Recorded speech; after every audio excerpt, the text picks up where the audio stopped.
Hi అండి, నమస్తే. Welcome back to our channel voice of Lakshmi. Shri Virinchi గారు రచించిన హృదయ భారం అనే ఒక చక్కటి కథను వినేద్దామండి. సుశీల గడియారం వంక చూసింది. 7 గంటలు దాటి 15 నిమిషాలైంది. 5-6 నిమిషాలు ఆలస్యమైన బృందావన్ ఎక్స్ప్రెస్ ఈసరికి మద్రాస్ సెంట్రల్ స్టేషన్ బయటకు రావడానికి దాదాపు అరగంట పడుతుంది. తర్వాత ఆటో రిక్షా దొరికించుకుని ఇంటికి బయలుదేరి రావడానికి మరో అరగంట పడుతుంది. ఎంత చకచకా వ్యవహరించినా 8 గంటల లోపల చేరుకోవడానికి కుదరదు. నాన్నగారు ఇంకా రాలేదేం అని పిల్లలు అప్పుడే 2-3 సార్లు అడిగారు. వస్తారు, మీరు భోజనం చేసి కూర్చోండి అని సర్ది చెప్పింది. వాళ్ళు భోజనం చేయడానికి ఉత్సాహం చూపించలేదు. నాన్నగారు రాని అమ్మా, అందరం కలిసే చేద్దాం అంది అమ్మాయి వినత.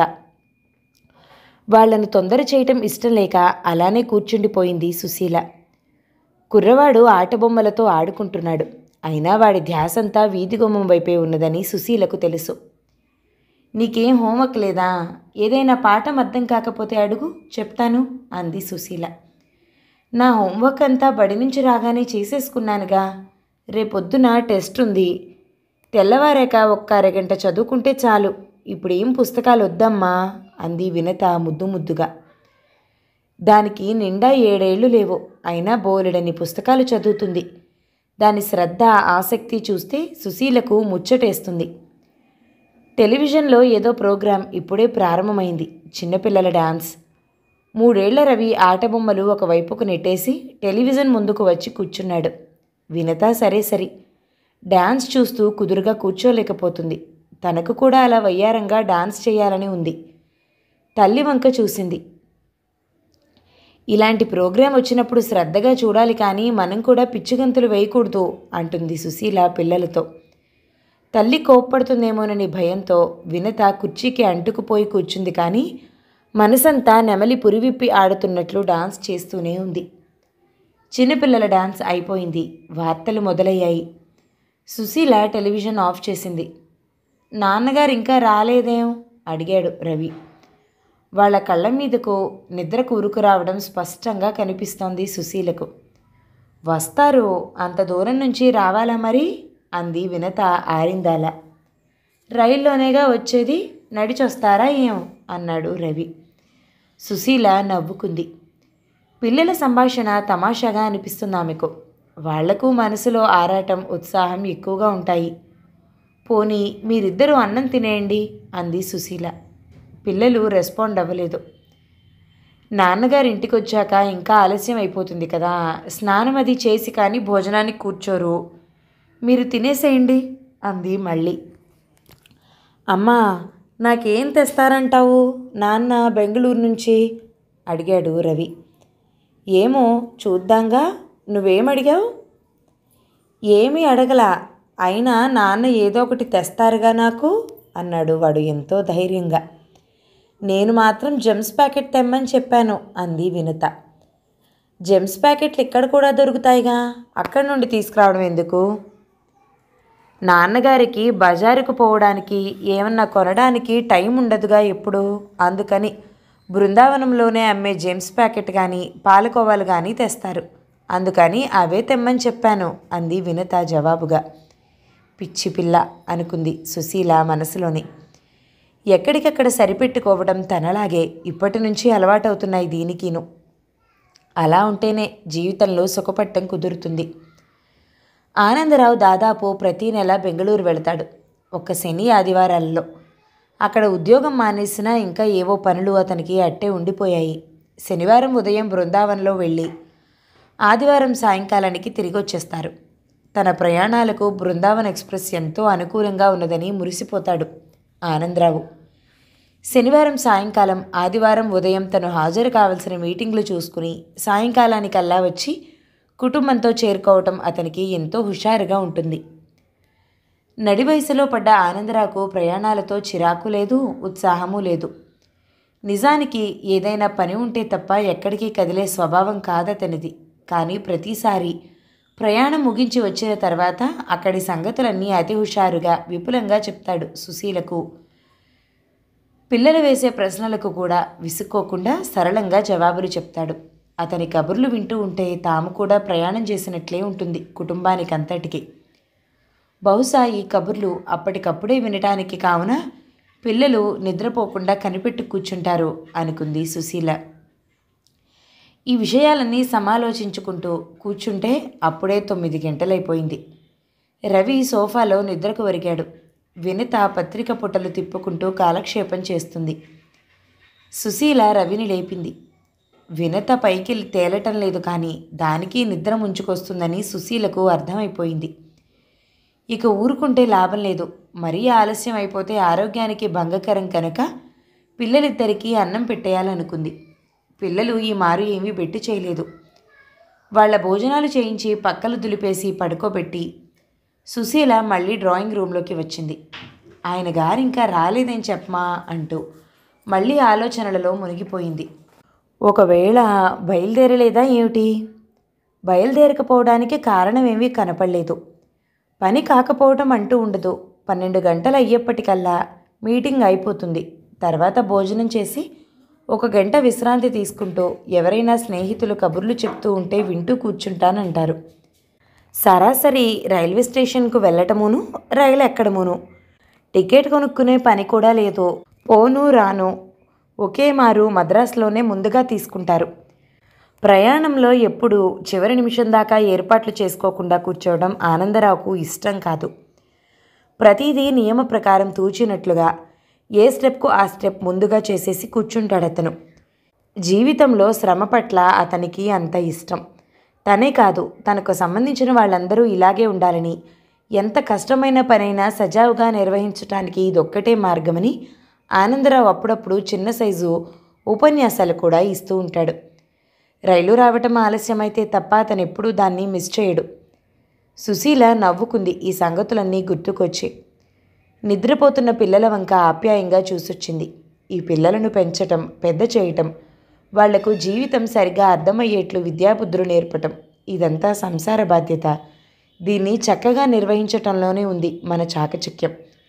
ఎక్కడ ఏ పొరపాటు వచ్చినా జీవితాంతం దుఃఖించాల్సి వస్తుంది సుమా అని అనేక మార్లు సుశీలను హెచ్చరిస్తూ ఉంటాడు. కానీ సుశీలకే ఒక్కొక్క మారు అర్థం కాకుండా పోతుంది ఈ మనిషి సంగతి, పద్ధతి. ఈ 10 ఏళ్ల కాపురంలోనూ తనకు ఆనందరావు ఎంత అర్థమైనాడో అంతగానూ అర్థం కాకుండా పోయాడని అనిపిస్తూ ఉంటుంది ఆమెకు. ఉడిదుడుకులు లేకుండా కాలం వెళ్ళదీయడం చాలు తనకు.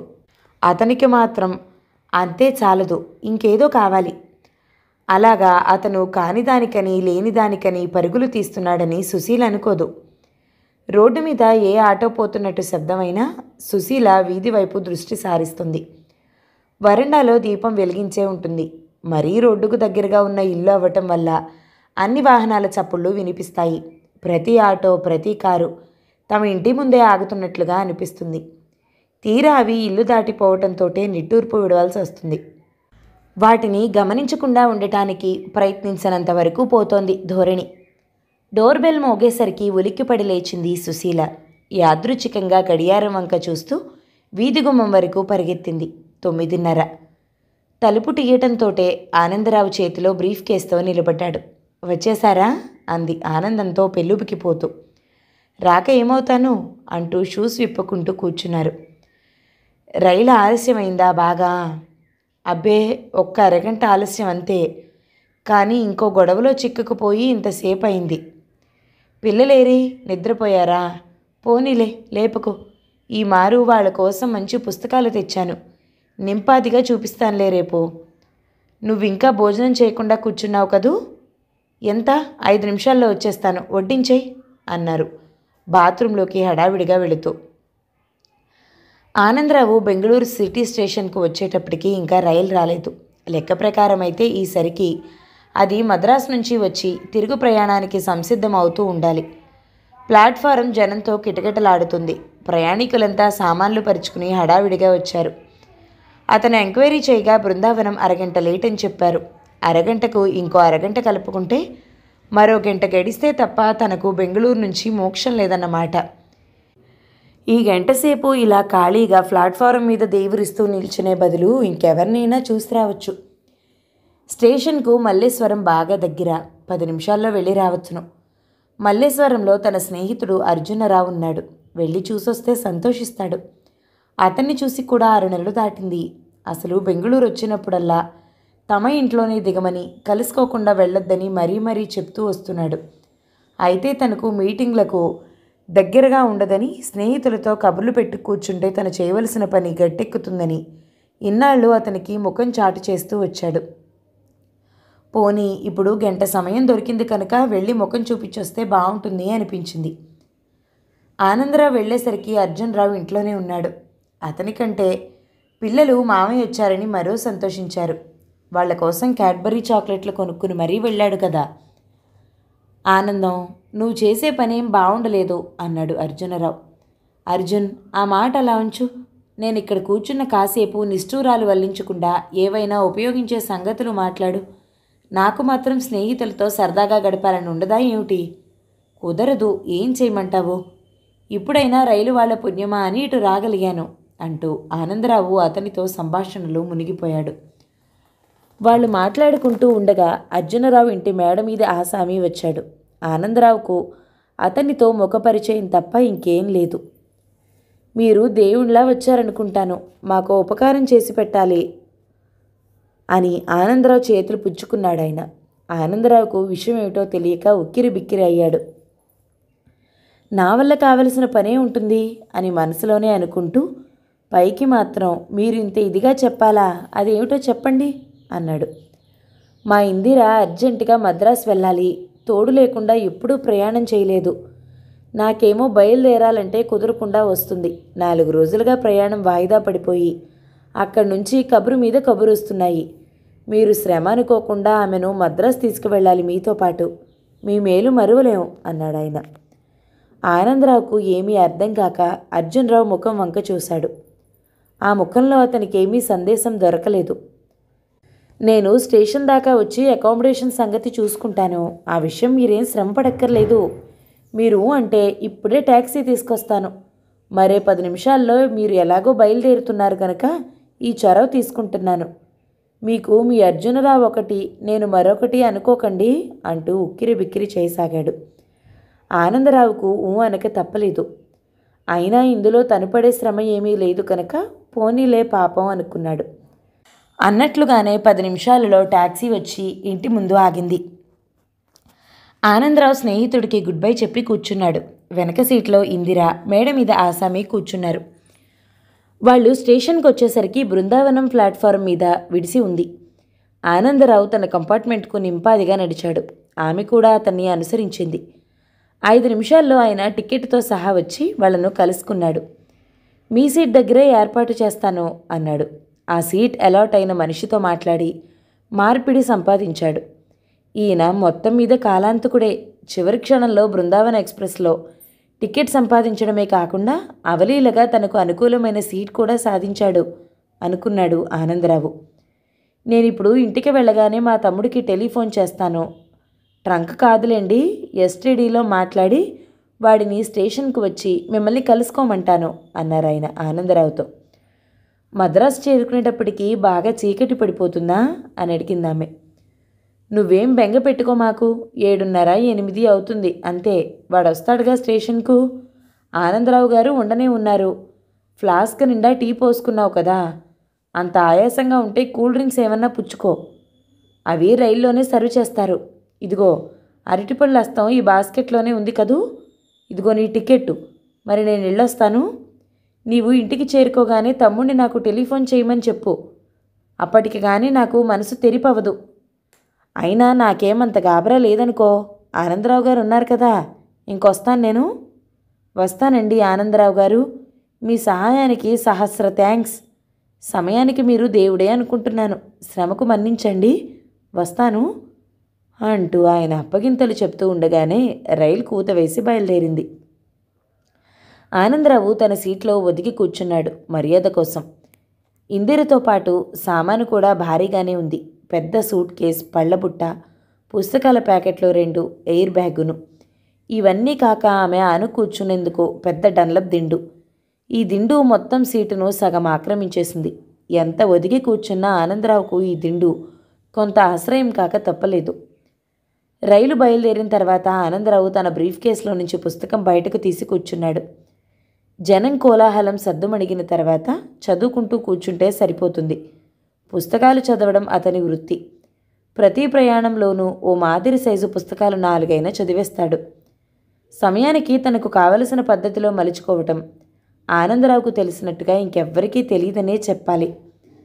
వెండర్ కాఫీ తీసుకువచ్చినప్పుడు 2 కాఫీలు ఆర్డర్ వేశాడు. ఒకటి ఆమెకు ఆఫర్ చేయబోతే, నేను కాఫీ తీసుకోనండి, టీ తాగుతాను, మీరు తీసుకోండి పర్వాలేదు అంది. టీ రావడానికి ఇంకా టైం పెడుతుందన్నాడు వెండర్. తను కూడా కాఫీ తీసుకోవాలో మానాలో క్షణం పాటు అర్థం కాలేదు ఆనందరావుకు.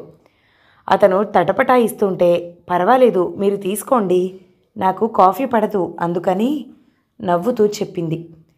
ఆనందరావు ఏమాత్రం డెలికసీ ఫీల్ అవ్వకుండా కాఫీ తీసుకోక తప్పలేదు ఆమె నవ్వు చూశాక. కాసేపైనాక ఆమె బాస్కెట్లో నుంచి ఏదో ప్యాకెట్ బయటకు తీసింది. ఒక స్వీట్, 2 గారెలు, 2 అరటిపళ్ళు ఓ పేపర్ ప్లేట్లో సర్ది ఆనందరావుకు అందించింది. అతడు మొహమాటంలో పడ్డాడు. సాధారణంగా భోజనానికి మధ్య ఏమీ పుచ్చుకోడు కాఫీ తప్ప.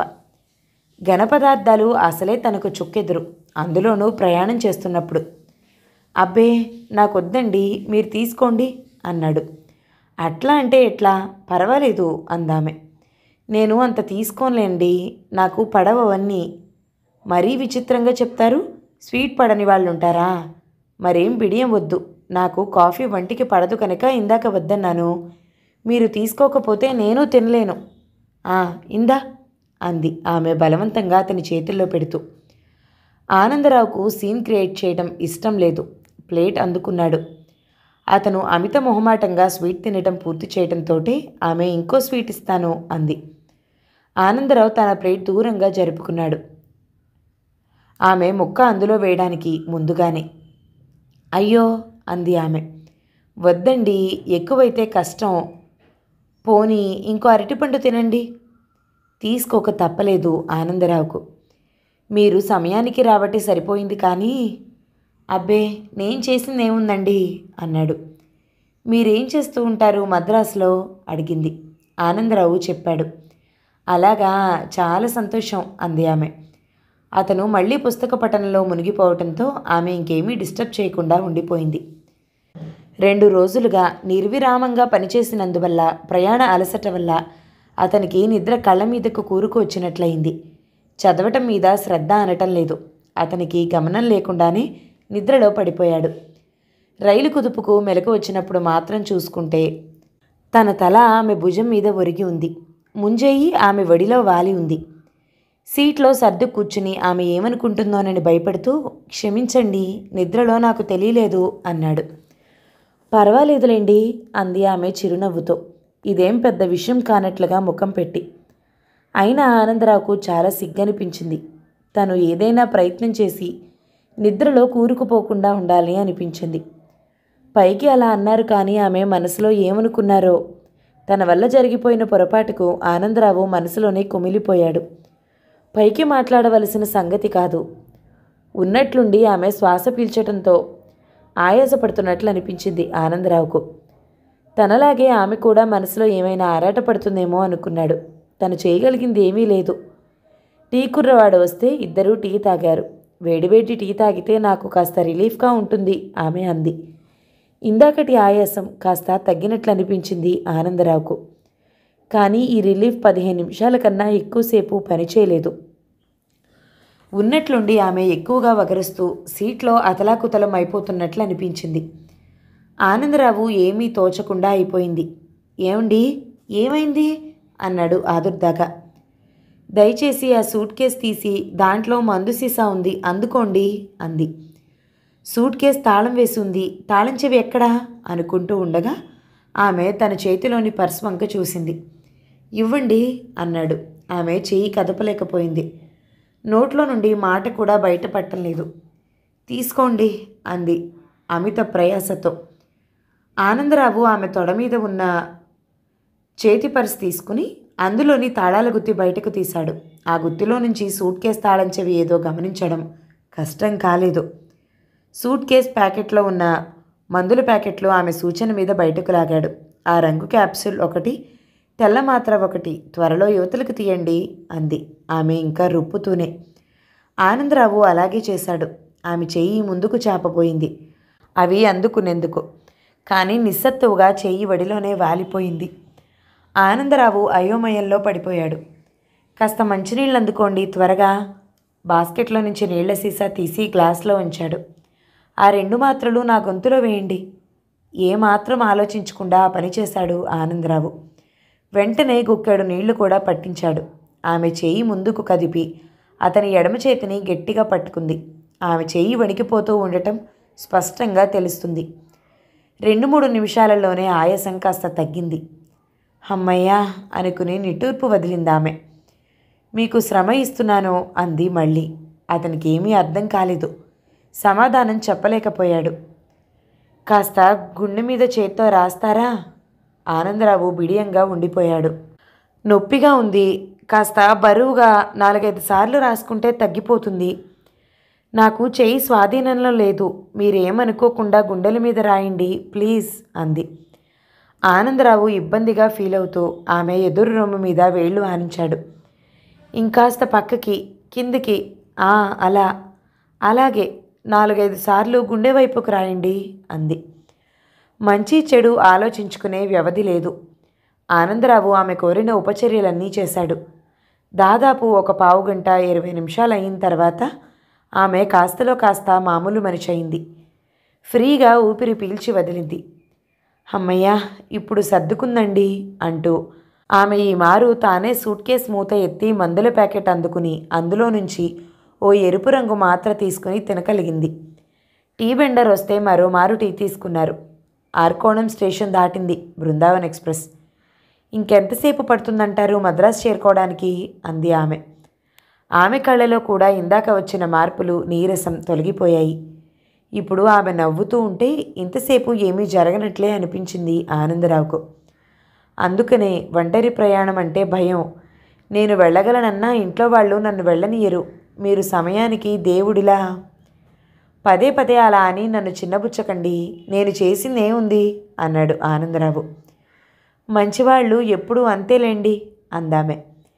ఇంకాసేపు ఆగి మీకు నిద్రొస్తే నిరామయంగా పడుకోండి. నాకు ఇంకేం బెంగలేదు అంది. ప్రయాణం వివరాలు చెబుతున్నంతసేపు సుశీల ముఖంలో వస్తున్న మార్పులన్నీ గమనిస్తూనే ఉన్నాడు. హాయిగా ఆమె ఒడిలో తలపెట్టుకుని తతిమా దూరం అంతా కులాసాగా ప్రయాణం చేస్తుంటారు అంది ఆమె. కంఠస్వరంలో చిరుకోపం, అసూయ స్పష్టంగా అగుపిస్తున్నాయి. ఆనందరావుకు ఇలా జరుగుతుందని తెలుసు. నీకేం, నీవలా తేలిగ్గా అనేస్తావు, కానీ నేనెంత ఇబ్బంది పడానో నీకలా తెలుస్తుంది. కాస్తో కూస్తో ఇబ్బంది పడితే మట్టుకేం లేండి, సుఖం దక్కిందిగా. హాయిగా పగటిపూట పూలపానుపు మీద శయనించి ప్రయాణం. ఆనందరావు సహించలేకపోయాడు. చాలే సుశీల, అసహ్యంగా మాట్లాడుకో. నేనేం మాట్లాడితే మట్టుకు ఏం లేండి, అంతా అయిపోయిందిగా. ఆనందరావు ఇంకేం మాట్లాడలేకపోయాడు. భోజనాలు అయిపోయి ఇద్దరూ పడగదిలోకి వచ్చారు. తర్వాత ఏమైందో చెప్పరేం. మద్రాసు చేరాక కూడా ఇంటికి రావడం ఇంత ఆలస్యం ఎందుకైందో వివరించరేం అంది కాస్త ఎగతాళి మిళాయించి సుశీల. అదే చెప్పబోతున్నాను, మధ్యలోని అనుమానాలు, అసూయలు. అనుమానం ఏముందిలేండి, స్పష్టంగా కనిపిస్తూనే ఉంటే. ఆడవాళ్ళు అసూయలు అని వ్యాసం రాయాలని ఉంది. ఎన్నైనా రాస్తారు, మీకేం. నీకెలా చెప్పాలి సుశీల, టూకీగా ఏం జరిగిందో చెప్తా విను. మద్రాసు సెంట్రల్లో దిగాం. ఆమెను రిసీవ్ చేసుకునేందుకు ఎవ్వరూ లేరు. పావుగంట వెయిట్ చేసి ఎవ్వరూ రారని నిర్ధారణ చేసుకున్నా. ఆమెను ఏం చేయాలి?